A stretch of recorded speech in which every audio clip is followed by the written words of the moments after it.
É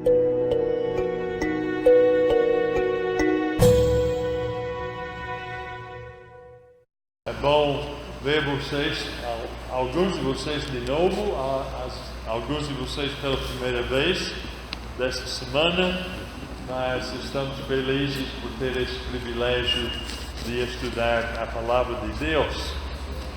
Tivemos um grupo muito bom ontem à noite e é um grupo bom hoje à noite. Sei que o grupo vai crescer também, porque estamos começando mais ou menos às 7h15 e alguns vão chegar depois.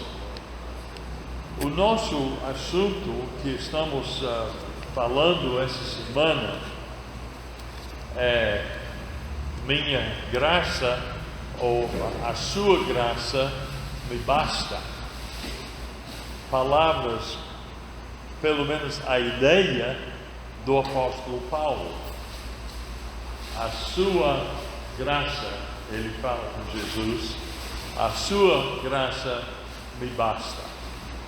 Realmente, a passagem em 2 Coríntios capítulo 12, versículo 7, diz, e tem Deus falando, Deus está falando, e ele diz para Paulo, minha graça é suficiente para você. Minha graça. Nós falamos ontem sobre o que é graça. O que é graça? E falamos que graça é o favor de Deus dado a nós quando não merecemos nada. Ele nos dá favor quando nós merecemos o contrário. Algumas pessoas se queixam porque não recebem, dizem, o que eles merecem. O fato é, nós não queremos que Deus nos faça o que merecemos. Porque o que nós merecemos é a morte. Nós queremos que Deus nos conceda sua graça.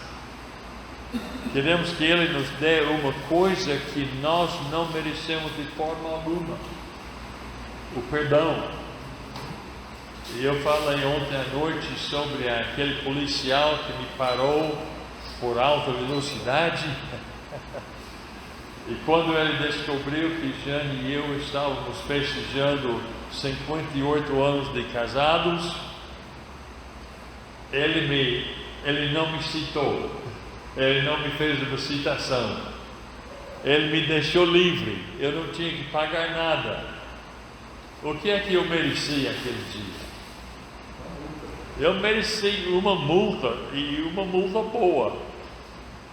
Mas porque eu estava errado. Mas ele tinha misericórdia de mim.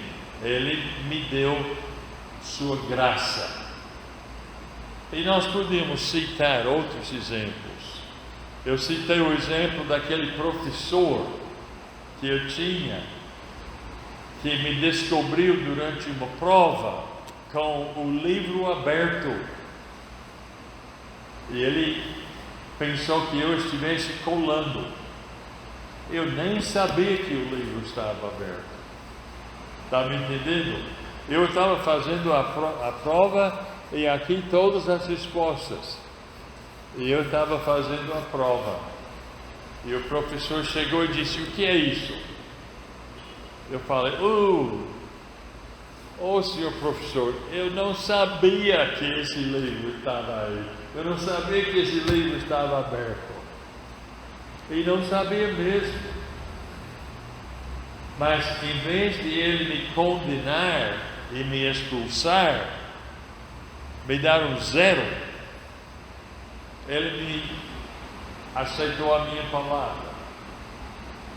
Ele me mostrou graça, algo que eu não mereci, porque eu estava errado por ter esse livro aberto. Foi sem más intenções, eu nem sabia que estava aberto. Está me entendendo? Agora, nós quando falamos sobre a graça de Deus, a graça de Jesus Cristo, estamos falando sobre os favores que Deus nos dá quando nós não merecemos nada, não merecemos nenhum favor. Então, hoje à noite, eu gostaria de fazer uma coisa talvez um pouco diferente. Quando nós lemos a Bíblia, nós notamos que essa palavra graça está usada para falar sobre várias funções. A graça tem várias funções. Uma função é de dar salvação a nós, porque a Bíblia nos ensina que nós somos salvos por graça, pela graça que vem por fé. Abram suas Bíblias em Efésios capítulo 2. Nós vamos trabalhar bastante aqui nessa primeira sessão com a Bíblia. Efésios capítulo 2. E vai para versículo 8. Efésios 2 e versículo 8. Pois vocês são salvos pela graça, por meio da fé. E isto não vem de vocês, é dom de Deus, não por obras, para que ninguém se glorie. Como é que somos salvos? Nós somos, a Bíblia diz, salvos pela graça, por meio da fé. Quer dizer que nós não merecemos a salvação. Se Jesus nos desse o que merecemos, nós todos iríamos para o inferno. Todos, eu, você, nossos pais, nossos tios e tias, os pregadores, os presbíteros, todos nós iríamos para o inferno, se não fosse pela graça. Nós somos pela graça por meio da fé. E essa fé é fé em Jesus Cristo como nosso Salvador. Então, quando essa palavra graça se usa, às vezes essa palavra está falando sobre salvação. Nós podíamos dizer que a salvação do Paulo foi resultado de graça. Veja em 1 Timóteo capítulo 1. 1 Timóteo capítulo 1. Versículo 12, a palavra diz: dou graças a Cristo Jesus, nosso Senhor, que me deu forças e me considerou fiel, designando-me para o ministério, a mim que anteriormente fui blasfemo, perseguidor e insolente, mas alcancei misericórdia, porque o fiz por ignorância e na minha incredulidade. Contudo, a graça de nosso Senhor transbordou sobre mim com a fé e o amor que estão em Cristo Jesus. Esta afirmação é fiel e digna de toda aceitação. Cristo Jesus veio ao mundo para salvar os pecadores, dos quais eu sou o pior. Paulo diz eu fui o pior dos pecadores. Não tem pessoas na história do mundo mais pecador do que o apóstolo Paulo, segundo essa passagem aqui. Mas por isso mesmo alcancei misericórdia, para que em mim, o pior dos pecadores, Cristo Jesus demonstrasse toda a grandeza de sua paciência, usando-me como um exemplo para aqueles que nele haveriam de crer para a vida eterna. Ao Rei eterno, o Deus único, imortal e invisível, sejam honra e glória para todos sempre. Amém. Então, o Paulo, quando ele olha para a sua vida, a conclusão do apóstolo Paulo é: eu sou o pior, ou era o pior dos pecadores. Não mereci nada a não ser a condenação de Deus. Mas Deus me mostrou a sua misericórdia. E por sua graça, Ele me chamou para ser apóstolo, para pregar o Evangelho. Então, é um exemplo aí da graça que é para a salvação do Paulo, mas também por graça ele foi convidado por Deus, chamado por Deus para ser apóstolo. Nós podemos dizer que outra coisa, falamos sobre salvação, vamos falar sobre a palavra graça no outro sentido. No Novo Testamento nós lemos sobre dons milagrosos, pessoas que tinham a capacidade de curar os doentes, pessoas que podiam falar em línguas, pessoas que podiam interpretar línguas, pessoas que tinham o dom de administração, o dom da generosidade, o dom da liderança. De onde veio esses dons aos homens no primeiro século? Vamos abrir nossas Bíblias em Romanos capítulo 12. Romanos capítulo 12, versículo 3.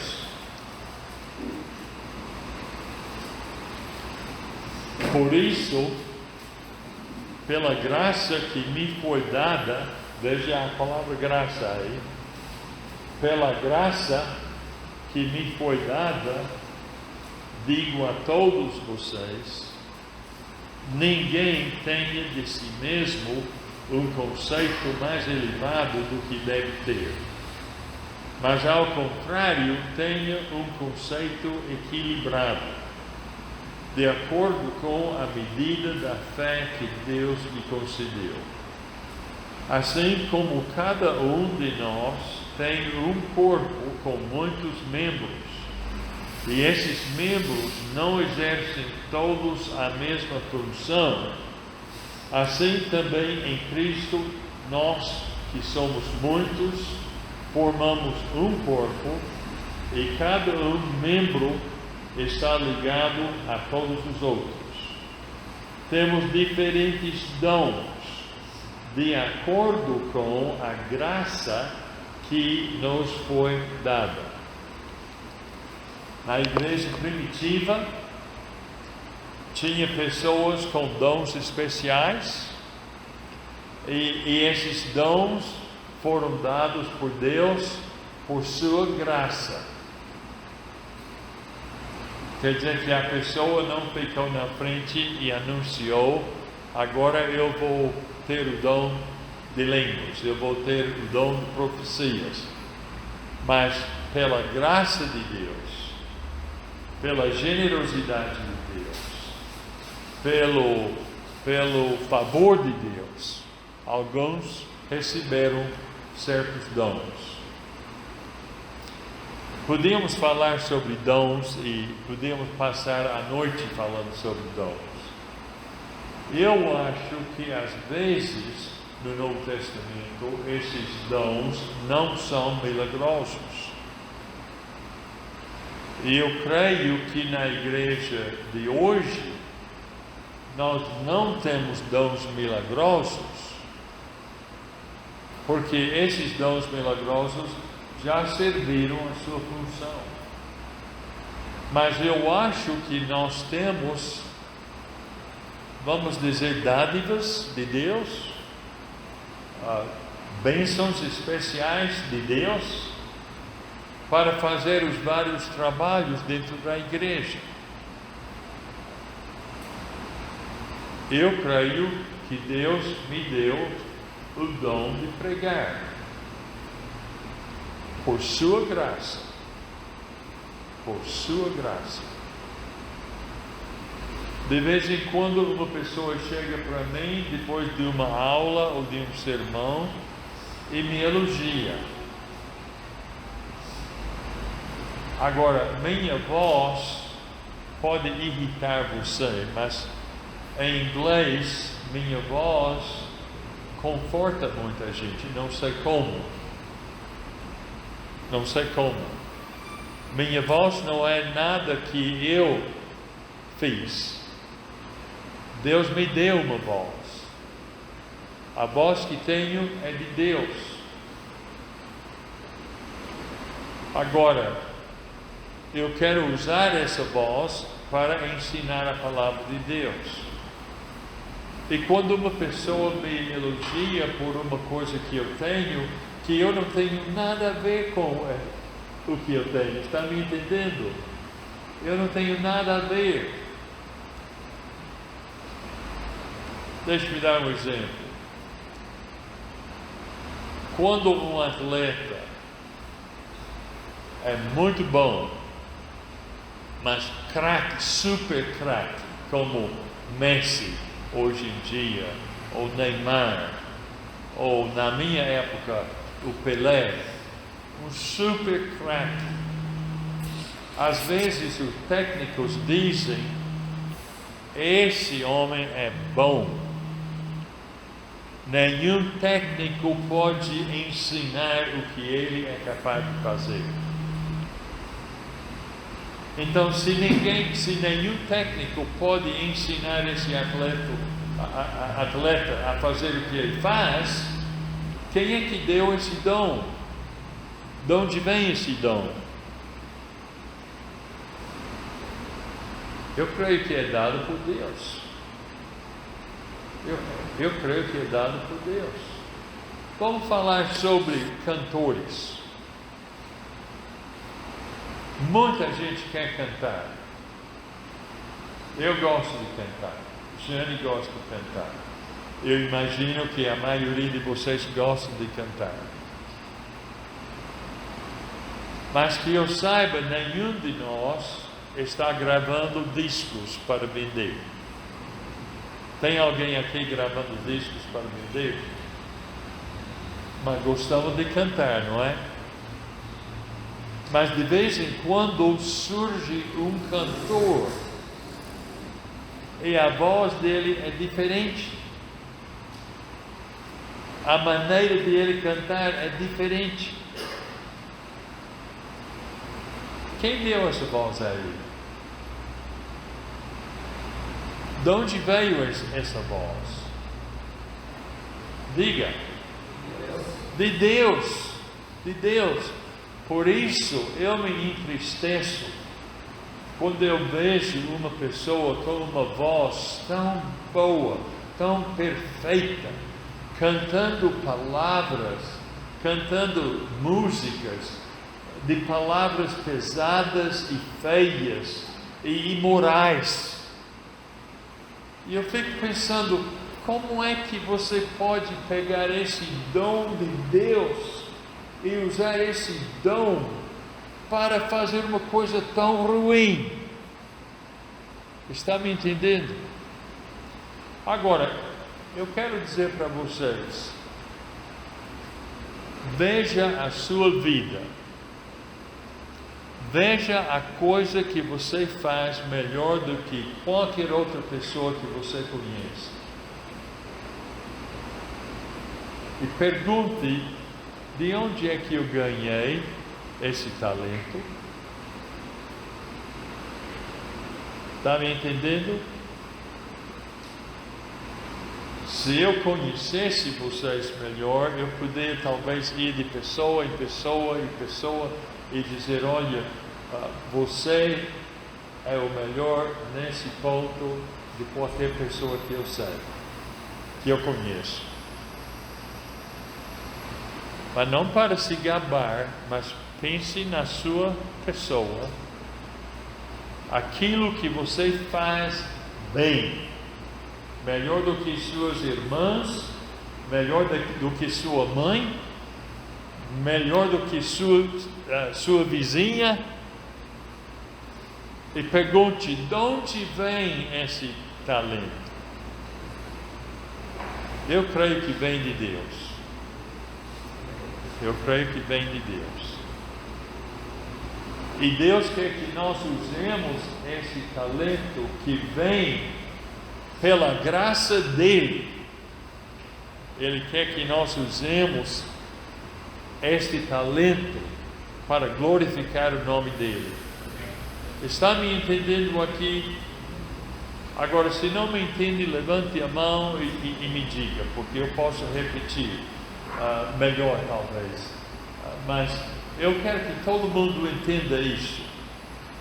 No Novo Testamento, quando a igreja estava começando, tinha que ter na igreja primitiva pessoas que faziam curas, pessoas que falavam em línguas, pessoas que faziam traduções, pessoas que podiam profetizar, pessoas para serem apóstolos, presbíteros, professores. E eu creio que todos esses talentos, esses dons espirituais vieram pela graça de Deus, pelo favor de Deus aos homens. E mesmo que não haja dons milagrosos hoje, seus talentos, eu creio, vêm de Deus. Vem de Deus. Ok. Vamos para Romanos capítulo 5. Romanos capítulo 5.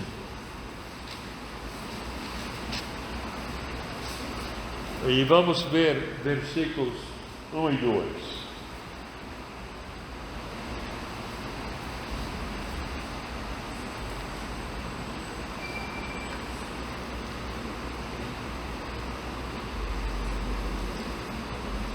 Tendo sido, pois, justificados pela fé, temos paz com Deus por nosso Senhor Jesus Cristo, por meio de quem obtivamos acesso pela fé a esta graça na qual agora estamos firmes, e nos gloriamos na esperança da glória de Deus. A minha tradução é o NVI. Alguns de vocês têm o João de Almeida. Ele fala, João de Almeida usa a palavra, a expressão, a esta graça. Ele usa,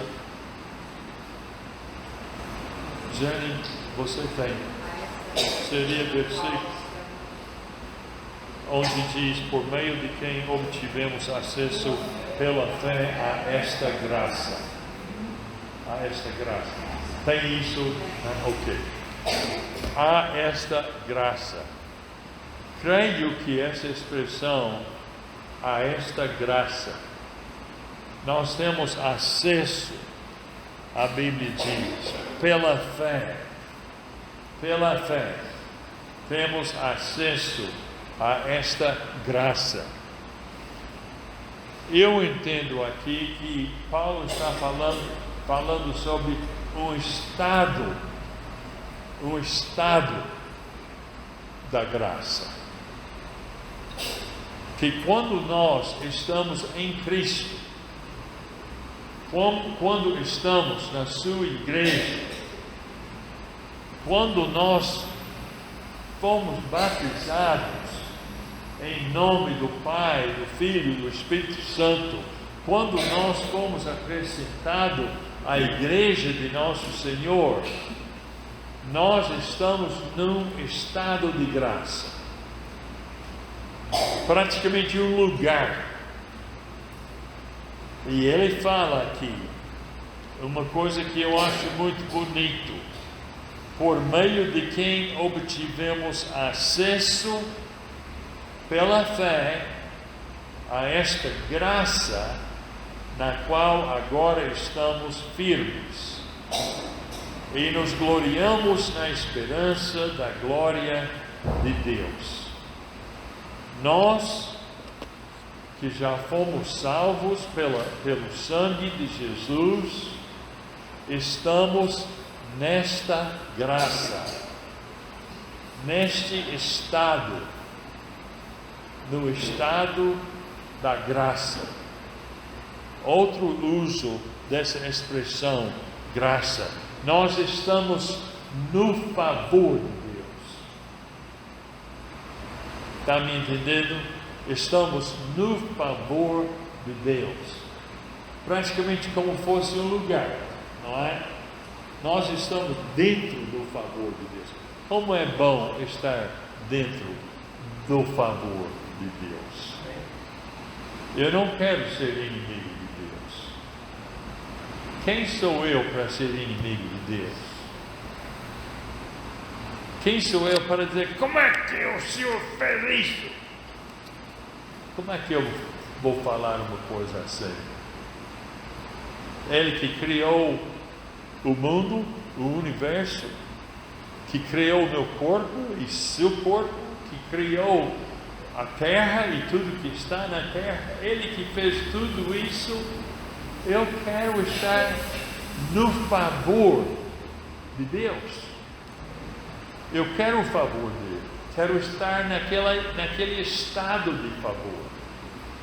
E Paulo diz que nós ganhamos nossa posição no favor de Deus, pela graça e pela fé.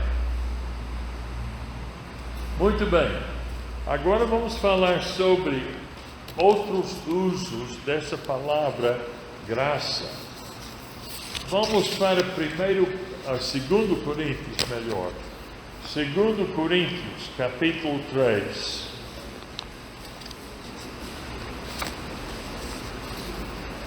Desculpe, 2 Coríntios, capítulo 1, versículo 3.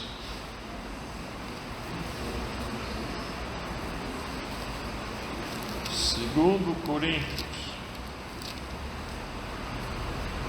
capítulo 1 e versículo 3.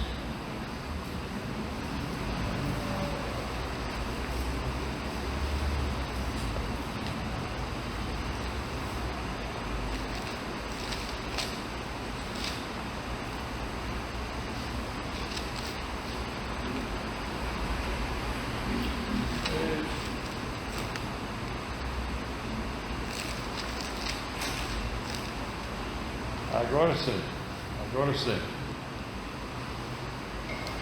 Versículo 3 do capítulo 1, 2 Coríntios.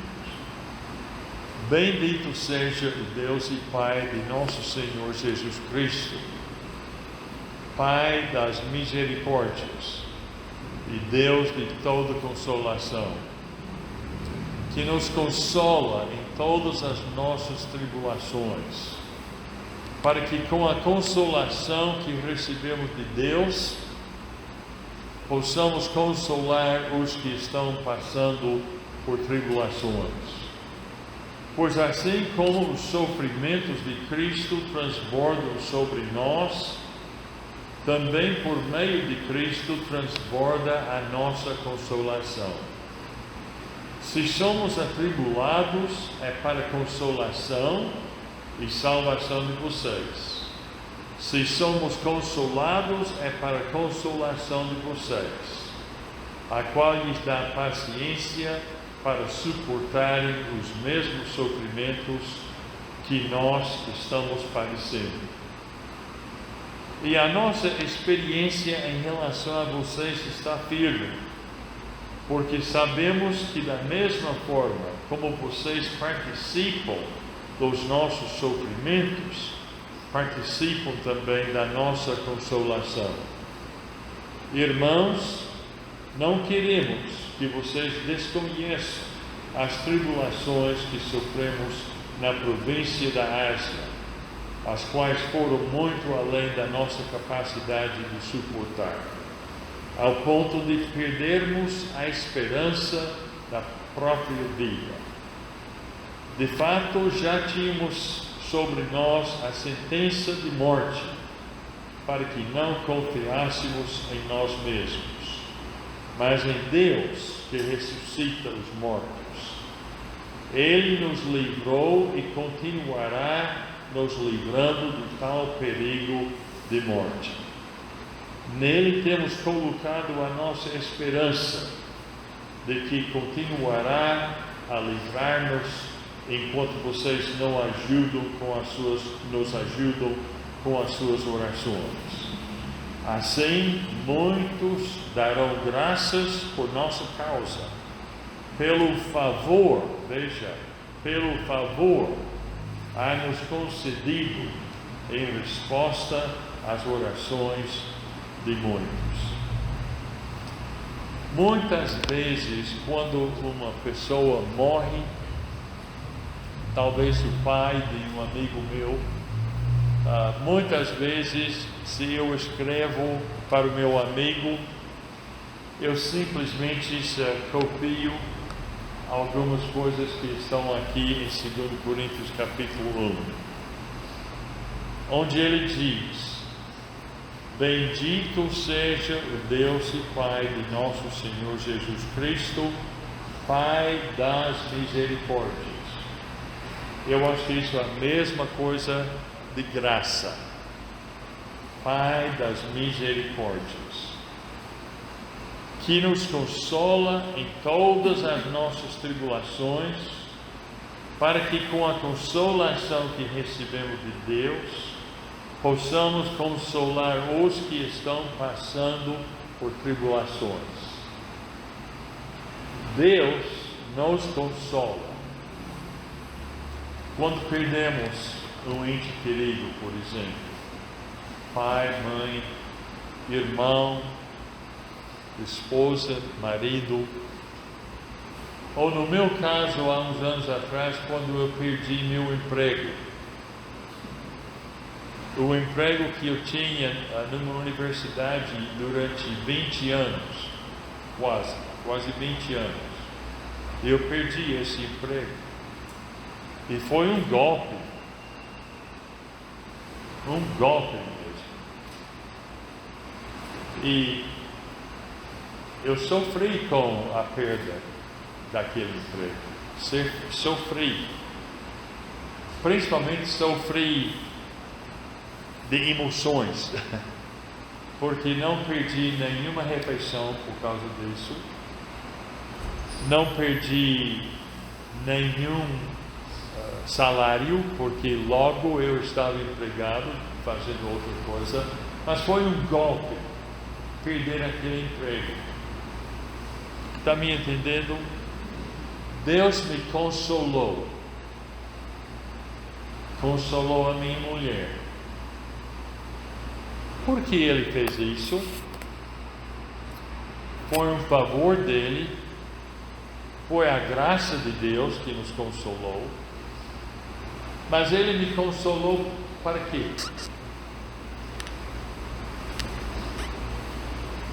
Vamos ler a passagem outra vez e você me diga. Bendito seja o Deus e Pai de nosso Senhor Jesus Cristo, Pai das misericórdias e Deus de toda consolação. Veja o versículo 4. Que nos consola em todas as nossas tribulações, para que, com a consolação que recebemos de Deus, possamos consolar os que estão passando por tribulações. Por que Deus me consolou quando eu perdi aquele emprego? Para que eu pudesse consolar outras pessoas com o consolo que Ele tinha dado a mim. Quando nós sofremos um golpe na vida, e nós pedimos a Deus que Ele nos ajude, que Ele nos console, que Ele nos conforte, que Ele nos fortaleça, e Ele faz para quê?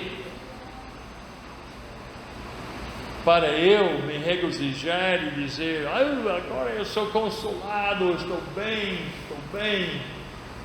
Eu deveria agradecer a Deus pelo consolo, mas eu deveria usar aquele consolo para o quê? Para consolar os outros. Para consolar os outros. E eu sei, por passar por aquela perda de emprego, quando eu fico sabendo de um homem ou de uma mulher que perdeu seu emprego, agora eu sei como eles estão se sentindo. E creio que eu posso consolá-los de uma maneira diferente. Porque eu não sabia antes o que era perder. A mesma coisa com doença na família, ou doença no meu próprio corpo. Depois de eu passar por isso, eu sou capaz de entender outras pessoas passando pela mesma coisa. Eu posso ser de consolo.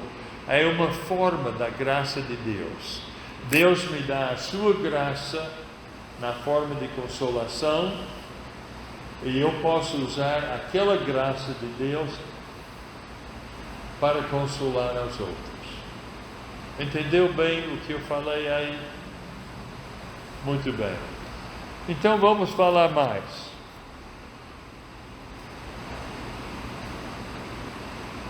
A graça de Deus, a palavra graça, está usada também para falar sobre a coleta. A coleta. Na Igreja de Cristo nós não falamos muito sobre dinheiro. Talvez devamos falar mais sobre dinheiro do que falamos, mas nós não falamos muito sobre dinheiro. Porque nós não estamos aqui para ganhar dinheiro.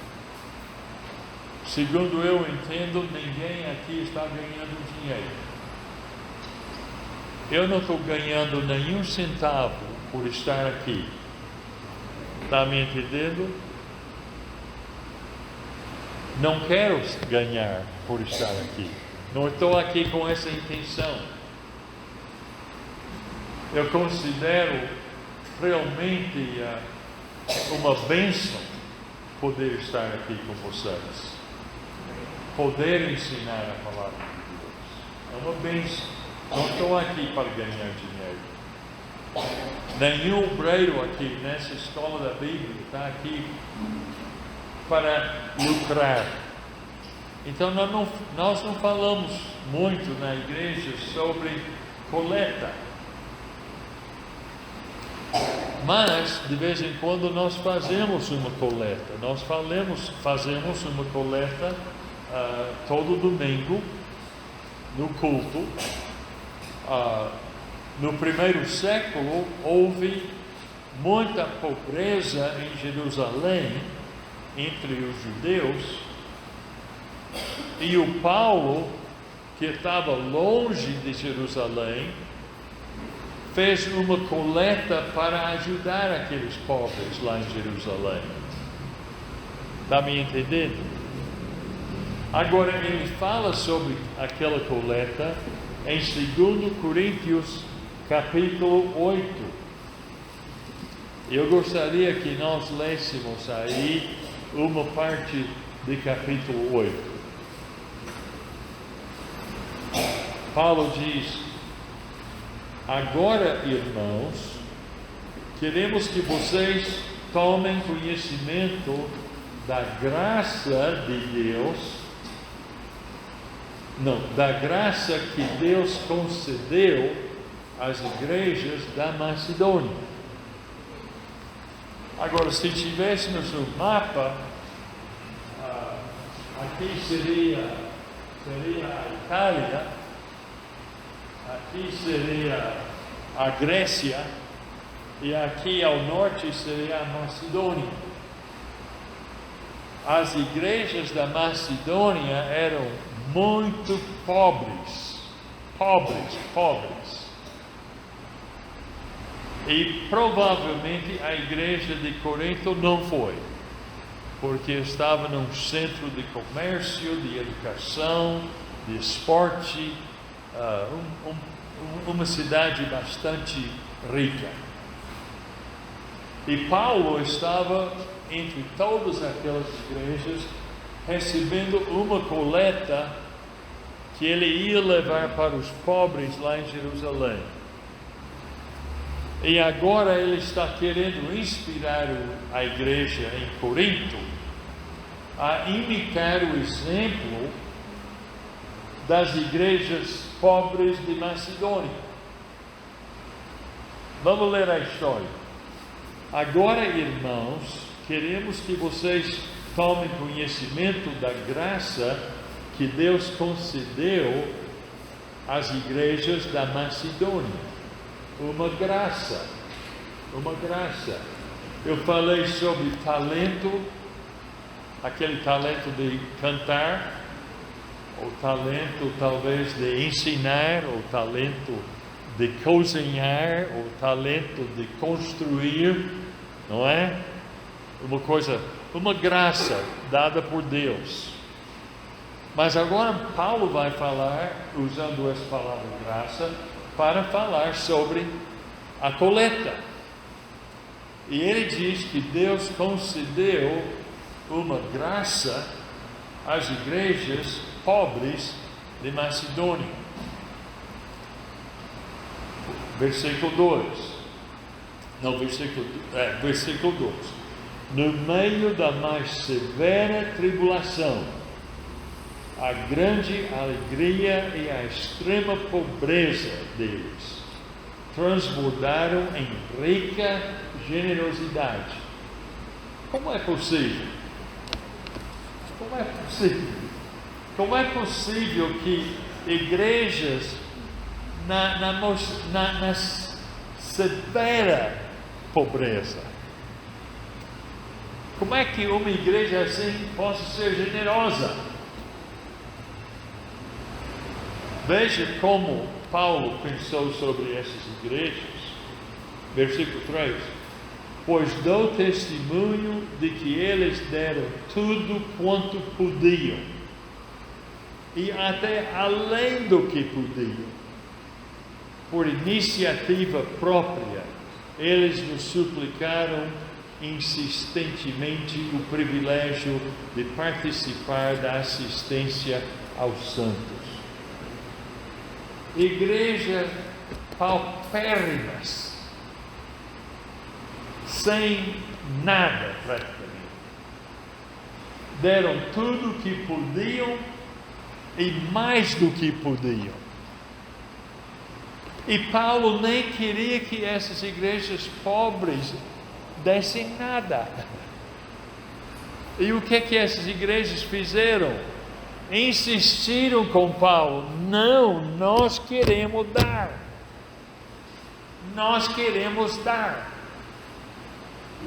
E Paulo chama isso a graça de Deus. Deus concedeu esta graça às igrejas de Macedônia. É um favor de Deus. quando Ele inspira você ou eu a ser generoso. É um favor de Deus. É bom quando nós somos generosos. Vamos ler mais. Versículo 5. E não somente fizeram o que esperávamos, mas entregaram-se primeiramente a si mesmos ao Senhor, e depois a nós pela vontade de Deus.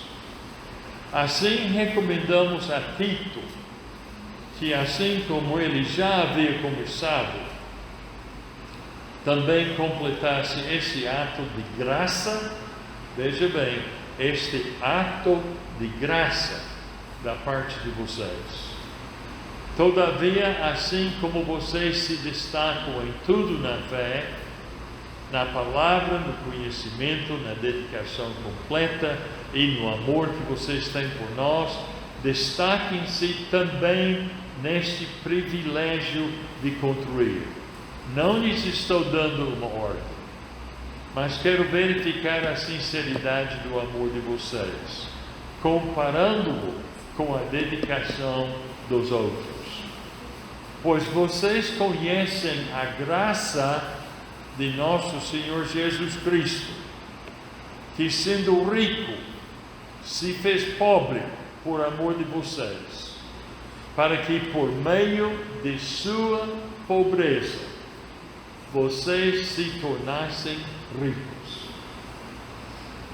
Que versículo lindo! E Paulo, quando ele vê a generosidade dos macedônios, ele chama isso a graça de Deus.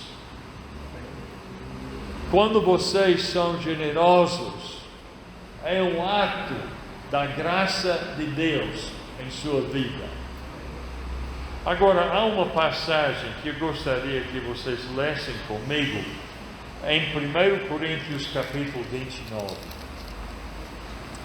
1 Crônicas. Desculpe, 1 Crônicas, capítulo 29.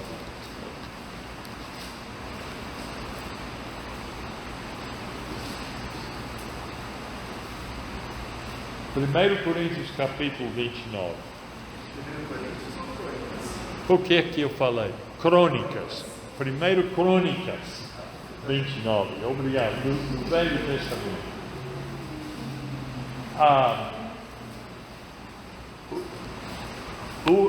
A ocasião é a dedicação do templo. E Davi, o velho rei,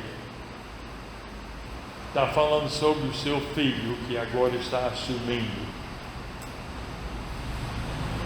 E ele quer dar glória a Deus pela generosidade de Israel.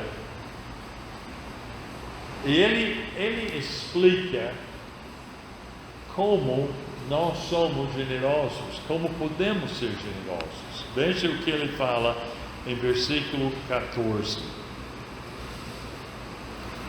Mas quem sou eu? Diz o Davi. Mas quem sou eu? E quem é o meu povo? Para que pudéssemos contribuir tão generosamente como fizemos. Tudo vem de ti, e nós apenas pedimos o que vem das tuas mãos. Tudo vem de Deus, e o que nós damos vem de suas mãos. A graça de Deus se vê quando nós somos generosos, porque o que nós damos é o que Deus já deu para nós. Você não pode contribuir, você não pode dar nada a Deus que Ele não deu a você primeiro. Não é verdade? vamos falar sobre a sua vida. Talvez, não sei, eu não conheço a todos vocês, mas talvez uma pessoa aqui até agora não tenha dado si mesmo a Deus. Mas um dia talvez você dê sua vida a Deus. O que é que você está dando a Deus? O que Deus deu primeiro a você, que é a sua vida. Você não pode dar nenhum presente a Deus que não foi dado primeiro a você por Ele. Deixe-me dar uma ilustração. Quando eu era menino, e quando chegava a época de Natal, eu fui para o meu pai ou para a minha mãe e eu pedi dinheiro para comprar um presente para o meu pai e minha mãe. Está me escutando? Eu não tinha nada, era criança, mas eu sabia que vinha chegando o Natal e eu queria ter um presente para eles, porque eu sabia que eles iam ter um presente para mim. Então, eu e os meus filhos fizeram a mesma coisa. Papai, preciso de dinheiro. Aí mais. Então, por que você precisa de dinheiro? Porque eu quero comprar um presente para o senhor e para minha mãe. E se eu tivesse falado, saia daqui, você está me dando o que já é meu. Não, eu não falei assim. Eu queria que ele tivesse o prazer de ser generoso. Então eu dei para ele. E o que ele deu para mim foi simplesmente algo que eu já tinha para ele. Mas por ele me dar aquilo, ele estava me prestigiando. E a mesma coisa aconteceu com aquelas igrejas da Macedônia. Deus deu primeiro, e Ele deu primeiro também aos coríntios. E quando eles deram para os pobres lá em Jerusalém, estavam dando o que já tinha sido dado a eles por Deus. A graça de Deus, o favor de Deus, permitiu que eles fossem generosos. Eu vou mencionar mais uma coisa e talvez eu fale sobre isso um pouco mais na próxima sessão. Mas eu acho que essa palavra graça é bem interessante, porque sempre tem a igreja do favor de Deus, mas se usa de maneiras um pouco diferentes.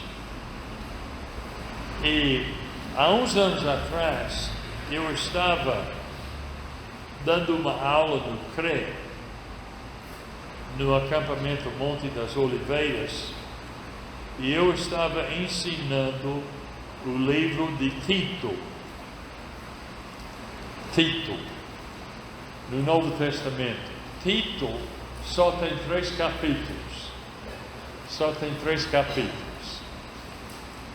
e há uma parte do livro de Tito muito bom que fala sobre a graça. E na época, depois de eu dar as aulas sobre o livro de Tito, eu queria dar algumas ideias para sermões. Então eu dei essa ideia para um sermão. Uma professora chamada Graça.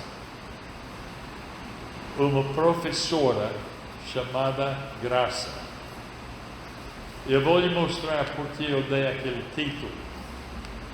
Em Tito capítulo 2, versículo 11.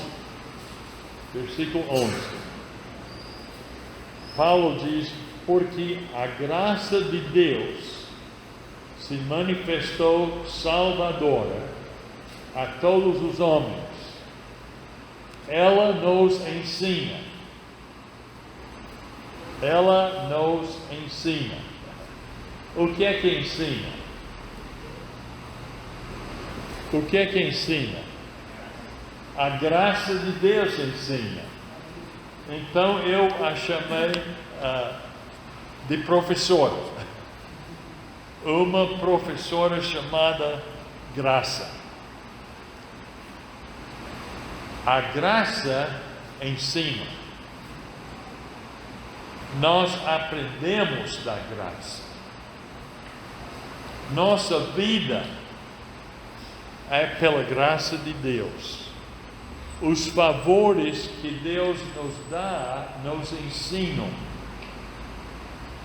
E essa passagem diz que a graça nos ensina a renunciar à impiedade e às paixões mundanas e a viver de maneira sensata, justa e piedosa nesta era presente, enquanto aguardamos a bendita esperança, a gloriosa manifestação de nosso grande Deus e Salvador, Jesus Cristo. Ele se entregou por nós a fim de nos remir de toda maldade e purificar para si mesmo um povo particularmente seu, dedicado à prática de boas obras.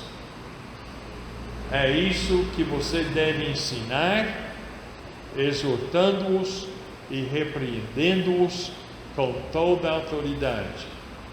Ninguém o despreze. A graça nos ensina. Algumas pessoas acham que se nós somos salvos pela graça, que não há nada que possamos fazer para perder essa graça de Deus, essa salvação de Deus. É uma ideia comum no mundo religioso. É comum no mundo religioso e até nas igrejas de Cristo e nas escolas da Bíblia, uma pessoa aprender que deveria se batizar, que Deus quer que a pessoa seja batizada, e logo essa pessoa quer o batismo. Batizamos e a pessoa some. A pessoa desaparece. A pessoa nunca mais aparece na igreja, nunca mais aparece para estudar a Bíblia, nunca mais aparece para trabalhar para Cristo.